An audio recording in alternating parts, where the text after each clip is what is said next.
My wife won't get better, there is no cure, and how bad she get, we are not sure. But we will keep going and try to have fun, as this could have happened to anyone.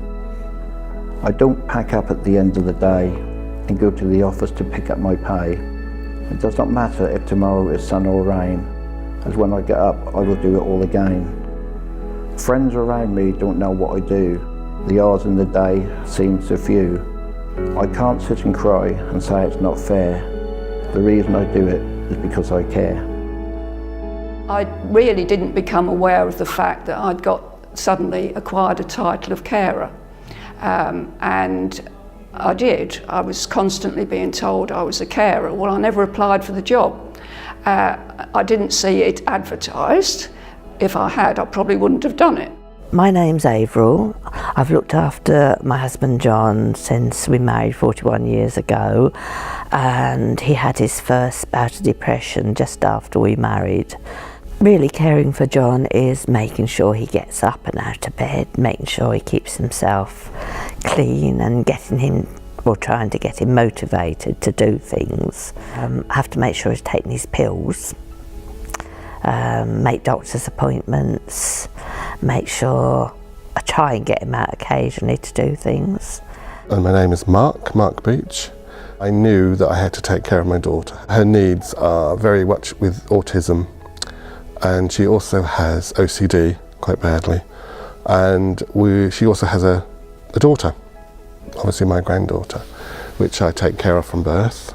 She's now come up to 7, and I've also got a wife who suffers badly from depression. So I've got school runs to do, I have things to do at home, I have things that a husband would do, a granddad would have to do.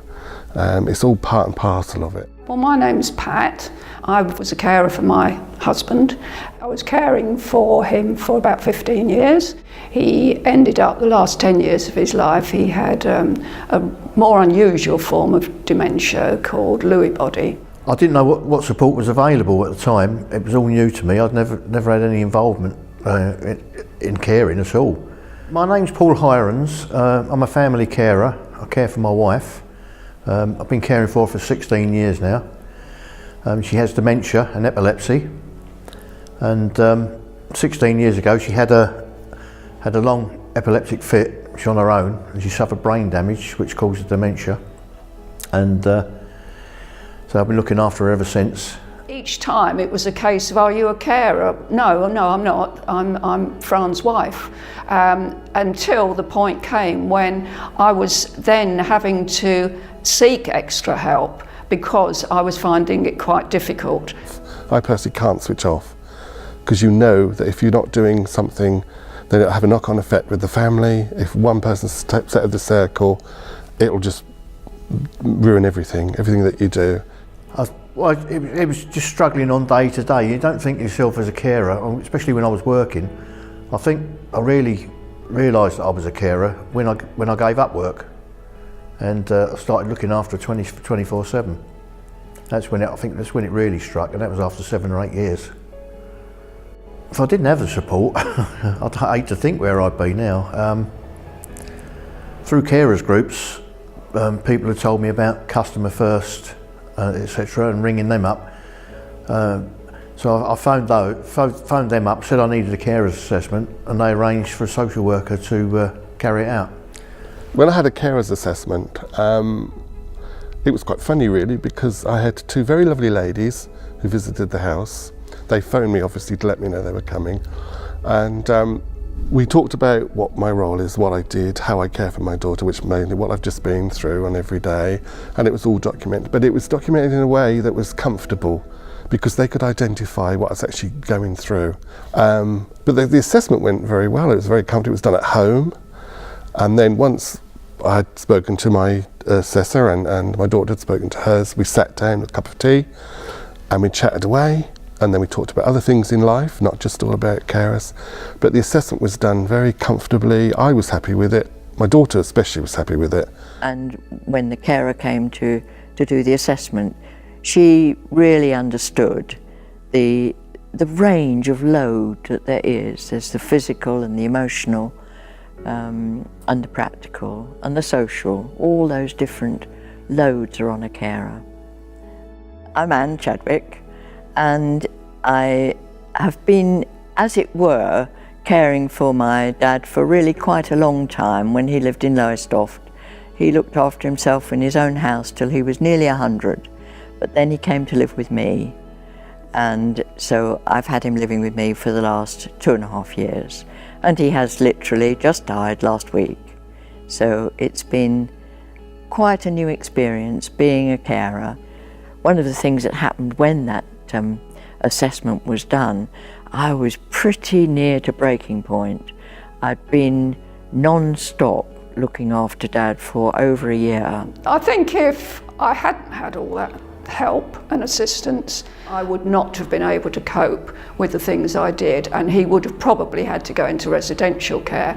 One of the things I found really challenging was having concern for my own health, that if I did too much and got too worn out, because I'm 78, rising 79, and you know, I'm not that tough anymore, and I used to really worry about if I get sick, what will happen for Dad.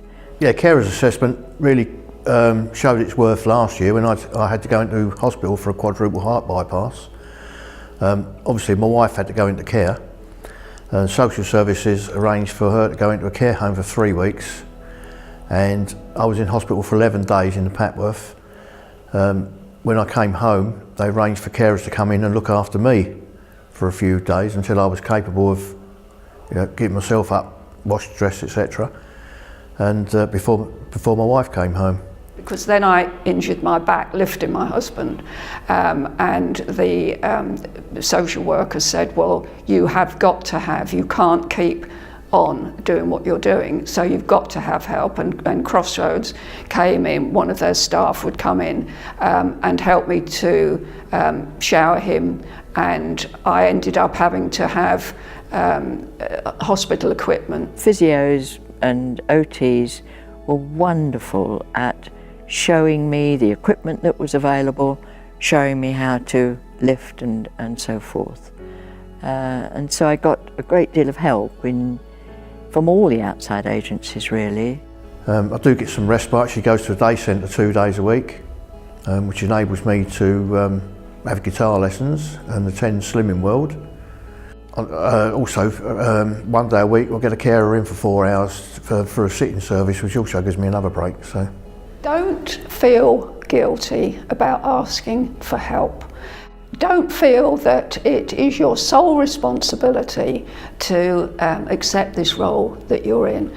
There is help out there. You have to maybe seek it. I think you've just got to be honest with the assessor. Don't hide anything. Tell them exactly what it's like and what you have to do. They want to know how they can help you, and you need to tell them what you need, your needs are. Paramount importance is get a carer's assessment, and if you can, attend some carers groups, because you'll get lots of information.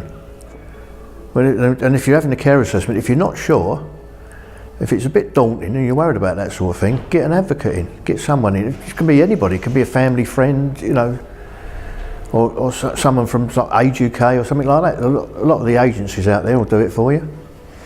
So it became a sacrifice, but I want to add that it was a privilege, because to be able to care for a parent in the way that they had cared for me when I was small, then you just give back and you're glad to do it.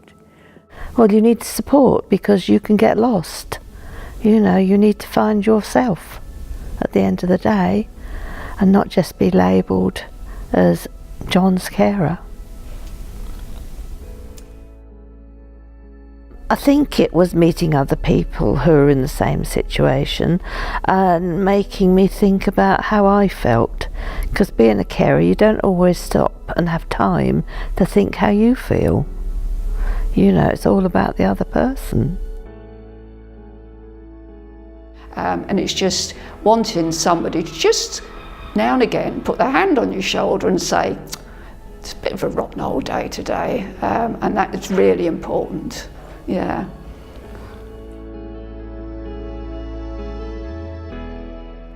Piece of Cake by Dean Parkin.